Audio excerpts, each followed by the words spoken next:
Goeiedag geliefdes. Wysheid. Wat is die verskil tussen wysheid en slim wees? Daar's 'n reuse verskil. As ons in die Bybel lees van wysheid, dan gaan dit glad nie oor kopkennis nie. Dit gaan nie oor dit wat jy geleer het nie.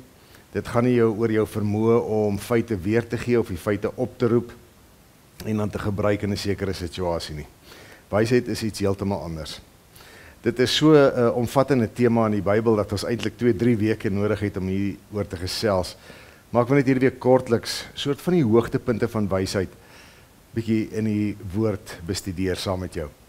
En vir jou wys wat dit vir ons alledaagse lewe beteken. So op hierdie maandag kom ons lees Psalm 111. Met my hele hart wil ek die Here loof in die samekoms van die opregtes in die gemeente. Die werke van die Here is groot. Almal wat daarin vreugde vind, dink daaroor na. Sy dade is vol majesteit en luister. Sy trou staan vir altyd vas. Hy sorg dat sy magtige dade nie vergeet word nie. Genadig en barmhartig is die Here. Hy voed die wat hom dien. Hy hou sy verbond altyd in stand. Hy het sy volk die krag van sy dade laat ervaar. Hy het hulle die land van ander nasies gegee.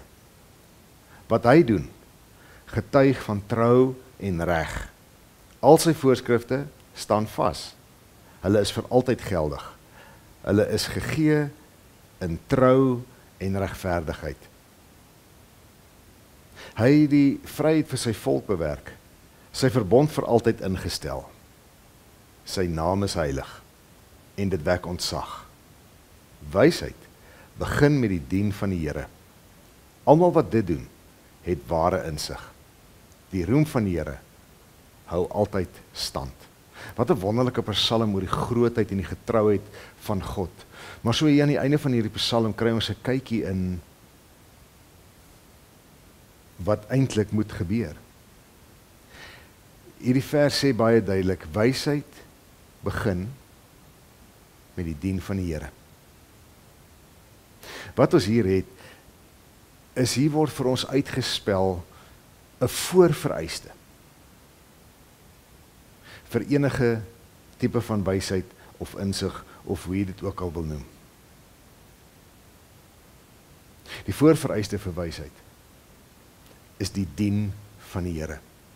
As mens hierdie in Hebreëus gaan lees, dan kry jy baie duidelike idee van by die dien van die Here ontstaan daar 'n spesifieke ingesteldheid in 'n mens en ook 'n spesifieke optrede wat daaroor volg, maar die begin daarvan is die dien, of soos die Hebreëus dit uitdruk, die heilige vrees vir die Here.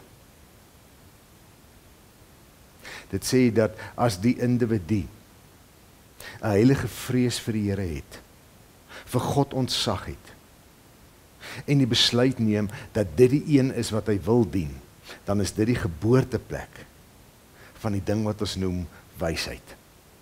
En so word wysheid nie net innerlike buig en aanbidding van God nie. Sonder dit kan daar geen wysheid wees nie, maar dit word ook 'n uiterlike uitvoer van God se wil. Dit is waaroor dit hier gaan en dit is waaroor wysheid gaan. Mens hoef nie slim te wees om God te dien nie. Mens hoef nie geweldige kennis van allerlei dinge te hê om God te dien nie. Wat nodig is 'n heilige diep ontzag vir hom en dan word wysheid in jou gebore. Wat daar die innerlike ingesteldheid van intense aanbidding van God en God alleen is en die uitwendige strewe om daardie wil van die Here te doen. So dis nogal 'n paradoksale ding om te sê, ja, jy dien die Here, maar jy maak soos jy wil. Jy sê van en vir ander mense net wat jy wil. Jy werk met ander mense net soos wat jy wil. Dis nie wysheid nie, want dit is nie die dien van die Here nie. Ons het nodig om elkeen van ons diep binne in onsself te kyk en te sien, het ons nog ontzag vir hierdie God, wat vir ons hier geskilder word, hierdie getroue God, hierdie groot God, met al sy gebooie. En as ons daarvoor buig, dan begin ons uiterlike en innerlike lewe van wysheid. Mag jy so heilige respek hê vir God, dat wysheid in jou alledaagse lewe sigbaar begin word. Shalom.